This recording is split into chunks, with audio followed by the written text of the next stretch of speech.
تو ولا جناح تو کوئی گناہ نہیں ہے علیکم تم پر ان کانا اگر ہے بکم تمہیں اذن کوئی تکلیف من مطرن بارش سے او کنتم مرضا یا پھر تم بیمار ہو ان کے تضعوا اسلحتکم کہ تم رکھ دو اپنے اسلحوں کو فخذوا حذرکم تو پکڑے رکھو اپنا بچاؤ ان اللہ بے شک اللہ نے اعدہ تیار کر رکھا ہے للکافرین کافروں کے لیے عذابا مہینہ کہ اللہ سبحانہ تعالیٰ نے کافروں کے لیے رسوا گن عذاب تیار کر رکھا ہے. یہ بالکل وہی جو ہم پہلے ڈسکس کر چکے کہ اللہ سبحانہ تعالیٰ نے ایک طریقہ بتا دیا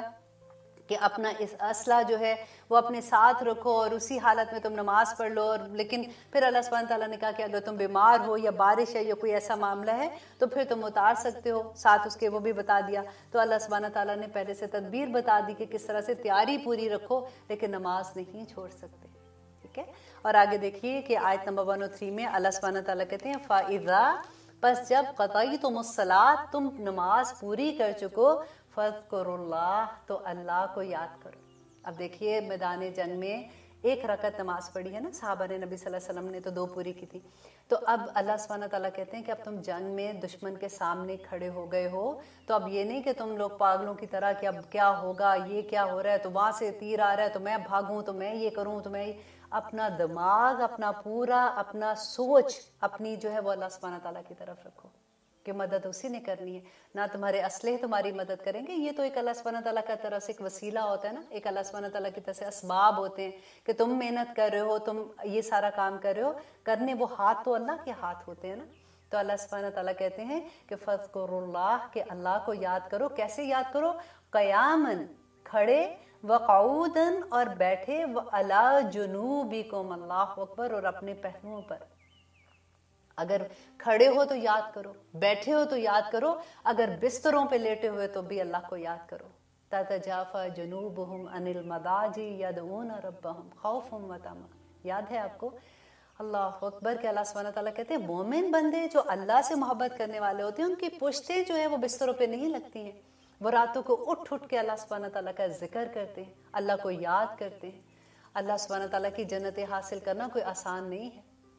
اور آگے اللہ سبحانہ تعالیٰ کہتے ہیں فَإِذَا پس جب فَإِذَا اطْمَأْنَنْتُمْ پس جب تم اطمینان میں آ جاؤ فَأَقِیمُوا الصَّلَاةَ تو پھر نماز قائم کرو. اب آپ نے تو نماز خوف دیکھا نا، کیونکہ جلدی جلدی سے پڑھ لی تھی، پھر آگے چلے گئے پر اللہ سبحانہ تعالیٰ کو یاد کرو. اب اللہ سبحانہ تعالیٰ کہتے ہیں جب تم امن کی حالت میں ہو تو پھر تم نے کیا کرنا ہے، پھر اب تم آرام سے اللہ سبحانہ تعالیٰ کے آگے جھک جاؤ، آرام سے اللہ سبحانہ تعالیٰ کی طرف جاؤ اور نماز پڑھو، قائم کرو. یہ نہیں کہا کہ اکیلے اکیلے پڑھ لو، جماعت کے ساتھ نماز ہے. اب دیکھ لیجئے اس کو، آپ انڈر لائن کر لیجئے. آج ہماری مسجدوں کا کیا حال ہے،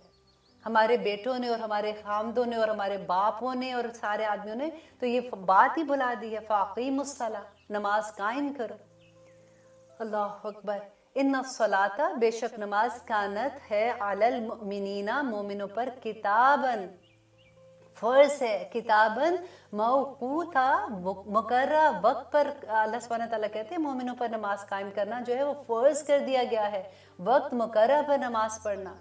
ولا تہنوا پس نہ تم کمزوری دکھاؤ فی ابتغاء القوم کہ نہ تلاش میں دشمن کی قوم کے. کہ اللہ سبحانہ تعالیٰ کہتے ہیں کہ میدان جنگ میں جب تم ہو تو دشمن کے پیچھا کرنے میں کمزوری مت دکھاؤ، ہمت نہ ہارنا. ان تکونوا تعلمون فانہم یعلمون کہ اگر تم تکلیف اٹھاتے ہو تو بے شک وہ بھی تکلیف اٹھاتے ہیں، کما تعلمون جیسا کہ تم تکلیف اٹھاتے ہو. کہ تمہیں پرابلم کیا ہے، تم کیوں اتنا گھبرا رہے ہو؟ جیسے اگر تمہیں تکلیف پہنچتی ہے تو ان کو بھی تو تکلیف پہنچتی ہے. تمہارے پاس تو تمہارا اللہ ہے، تمہیں تو اتنے اجر اللہ سبحانہ تعالیٰ نے وعدے کی کہ تم جیسے شہید ہوگے تم جنتوں میں چلے جاؤ گے، اور اگر تم غازی بن کے لوٹتے ہو تو اتنا اجر اور مال غنیمت کے ساتھ لوٹو گے.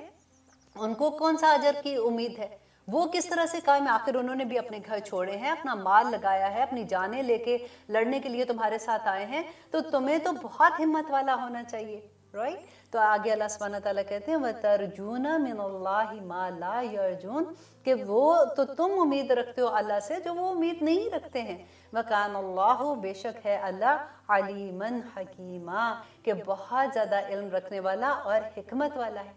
اللہ کو پتہ ہے کہ کس نے کہاں پہ کیا کام کرنا ہے اور کیسے کام کرنا ہے۔ اور آگے اللہ سبحانہ تعالیٰ کہتے ہیں اِنَّا بے شک ہم، کس نے؟ اللہ سبحانہ تعالیٰ کہتے ہیں بے شک ہم نے انزلنا الیک الکتاب بالحق،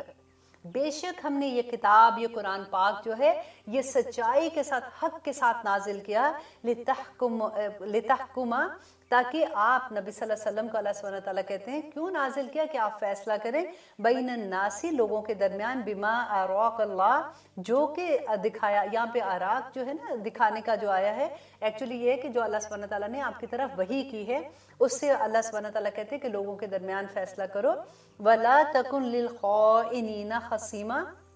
اور خیانت کرنے والوں کے ساتھ، اور خیانت کرنے والوں کے لیے اور جھگڑا کرنے والوں کے لیے اس میں اللہ سبحانہ تعالیٰ کہتے ہیں کہ ان کے ساتھ انصاف کے ساتھ فیصلہ کرو، وَاسْتَغْفِرِ اللَّهِ، تو بخشش مانگیے اللہ سے، ان اللہ، بے شک اللہ، کانا ہے غفور الرحیم، بہت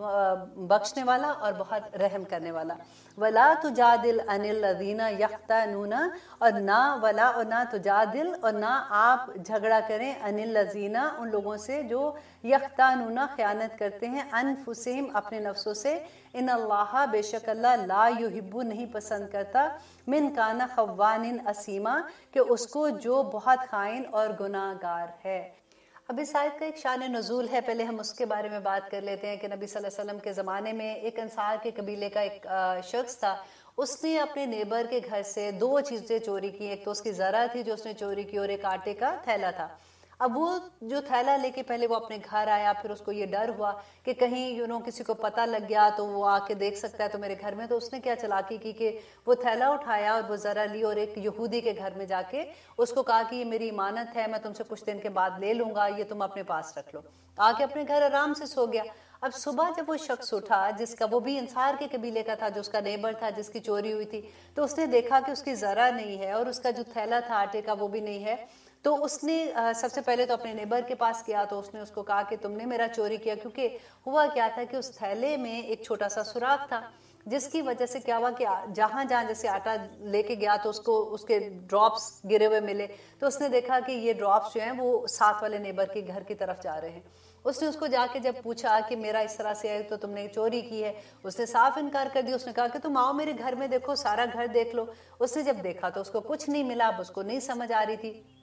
کہ یہ کیا ہے۔ پھر اچانک اس کو یہ ہوا کہ میں دیکھوں کہ یہ نشان جو ہے آٹے کے، جس سے وجہ سے میں یہاں پہ آیا ہوں، تو اس نے دیکھا کہ وہ نشان اس کے بعد جہاں جا گئے تو وہ اس کو فالو کرتا رہا، تو اس نے دیکھا کہ یہ ایک یہودی کے گھر کی طرف گئے ہیں اور ادھر اس کے اندر وہ آٹا یا جو بھی چیز ہے اس کی وہاں پہ ہوگی۔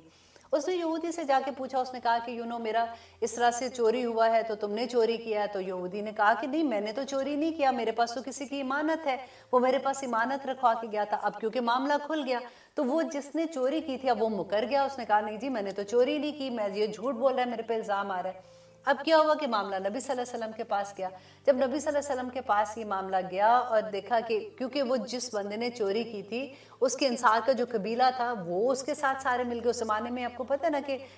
اگر ایک بندے کی اس کا قبیلہ جو ہوتا ہے اس کی پروٹیکشن ہوتی تھی کہ اس کو کوئی کچھ نہیں کہہ سکتا تھا، تو حالانکہ وہ غلط ہوتا یا سچ ہوتا تو پورا قبیلہ اس کو سنبھال لیتا تھا۔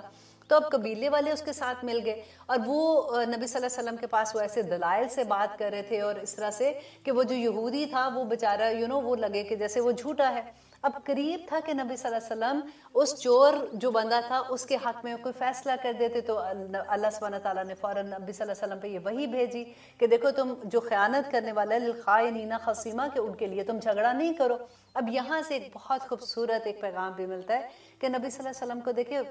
غائب کا علم نہیں تھا۔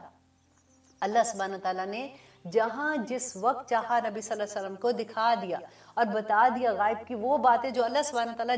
جس وقت چاہتے تھے نبی صلی اللہ علیہ وسلم کو بتا دیتے تھے، لیکن ان کو کمپلیٹ ایسے نہیں پتا تھا، تو فوراً اللہ نے وحی کر دی کہ یہ غلط ہے، تو نبی صلی اللہ علیہ وسلم نے وہ معاملہ سنبھال لیا۔ اب دیکھیے کہ دوسرا پھر اللہ سبحانہ تعالیٰ نے کہا وَاسْتَغْفِرِ اللَّهِ، تو پس بخشش مانگیے اللہ سے،